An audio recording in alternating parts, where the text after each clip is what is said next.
En esta ocasión hablaré de la parte de Aris Moros, que es la introducción sobre el imperialismo. Bueno, el imperialismo tuvo sus inicios en el año 1875. Fue conocido como la Era de los Imperios, la cual duró hasta el año 1914. Esta es una doctrina, la cual está basada en la toma de territorios, la cual tiene como objetivo pone un control político y económico sobre otros lugares, lo cual les permite expandirse como nación.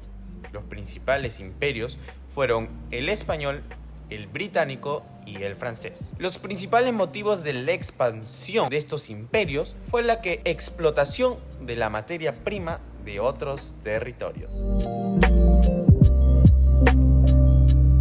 Bueno, habiendo escuchado a mi compañero, en este caso me va a tocar a mí hablar sobre el impacto social, económico y político en el imperialismo. Bueno, podemos observar prácticamente que es una época muy colonizadora, muy dominante. En este caso, pues vamos a ver lo mismo en estos tres puntos, ya sea en el ámbito social, ya que pues el imperialismo llega con fuerza a las personas de escasos recursos o indígenas, por así decirlo también, pues llegan muy dominantes, los llegan a culturizar, incluso llegan a hacerlos acoplar a sus idiomas, que son el inglés y el francés. Una cosa un poco loca, ¿no? En la actualidad no podemos denotarlo, pero de repente por ahí sí podríamos compararlo con un poco a la llegada de Colón, a la llegada de los españoles a América y aprender acerca de su cultura, pero eso es un poco más a la fuerza. En este caso, actualmente el Perú no se encuentra pues totalmente relacionado con el país, ¿no? No nos estamos ya acostumbrando a que normalmente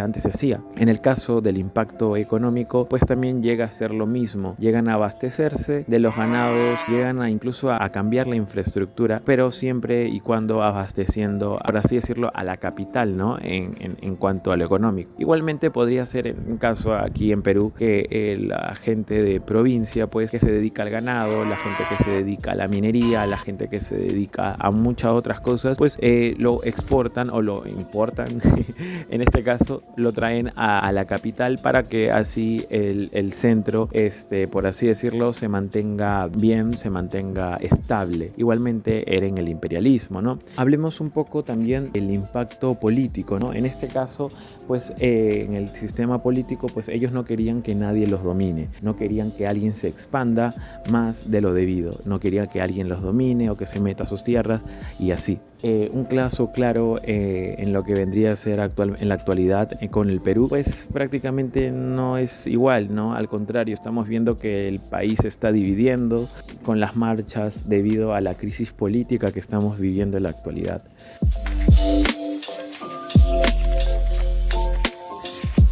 Buenas tardes, mi nombre es Zair Liván, estoy cursando actualmente el tercer ciclo de la Universidad Peruana de Ciencias Aplicadas y en esta ocasión hablaré sobre el impacto que tuvo la revolución industrial en el imperialismo. Bueno, el imperialismo surge como consecuencia lógica de la revolución industrial y la nueva economía capitalista. Se necesitaban nuevos territorios de donde sacar primas y nuevos mercados donde vender los productos.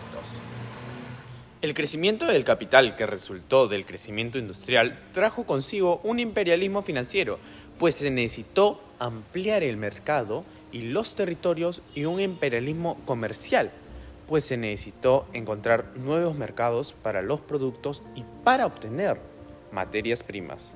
Por otro lado, el crecimiento de la población hizo necesario que mucha gente emigrara para encontrar trabajo y mejores expectativas del futuro.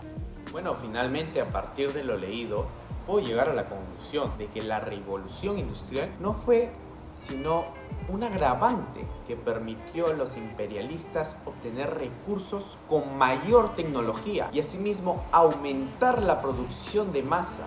De tal manera, se convirtió en una especie de carrera, formando competitividad entre ambos bandos, lo que finalmente, pocos años después, desembocó el primer conflicto bélico armado de carácter mundial. Mi nombre es Gonzalo Zapata y voy a hablar acerca de en qué contexto surge el imperialismo en Europa. El imperialismo surge como una consecuencia lógica de la revolución industrial y de la nueva economía capitalista. Se necesitaban nuevos territorios de donde sacar las materias primas y nuevos mercados donde vender los productos. Durante la revolución industrial se produce un fuerte aumento de la población, de tal manera que a finales del siglo XIX la población europea pasó de 300 a 450 millones de habitantes. Por otro lado, la revolución se caracterizó también por los avances tecnológicos. Hasta tal punto, Franco sintió una sensación de poder y de superioridad que le hizo anhelar la conquista de nuevos territorios de donde mejorar la vida de personas inferiores. Las consecuencias de la revolución industrial, es decir, el crecimiento del capital que resultó del crecimiento industrial, trajo consigo un imperialismo financiero, pues se necesitó ampliar el mercado y los territorios, y un imperialismo comercial, pues se necesitó encontrar nuevos mercados para los productos y para obtener más materias primas. Por otro lado, el crecimiento de la población hizo necesario que mucha gente emigrara para encontrar trabajo y mejores expectativas de futuro. En la época del imperialismo, incluso antes, había un sentimiento nacionalista muy presente en distintos países de Europa. Ese sentimiento se basaba básicamente en la supremacía blanca y en la obligación de extender su cultura y civilización a razas inferiores, como por ejemplo las africanas. Mi nombre es Andrea Vázquez y me encargaré de hablar sobre las consecuencias e informar sobre nuestras conclusiones finales como grupo que tenemos acerca del imperialismo.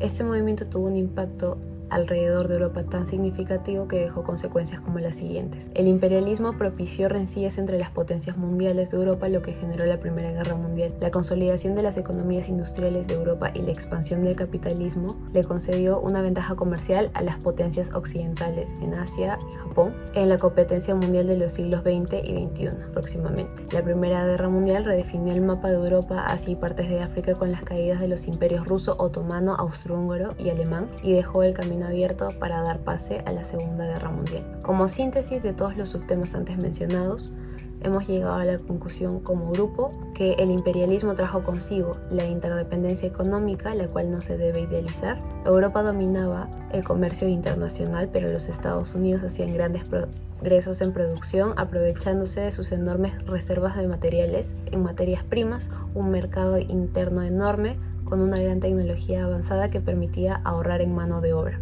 Se dieron nuevas industrias como la automovilística y los Estados Unidos pronto tomaron la delantera, que ya no perderían en contra de las potencias occidentales. Un conjunto de países reducidos, situados casi todos ellos en el noroeste de Europa, dominaban el globo y generó en ellos un sentido de independización. Muchas gracias.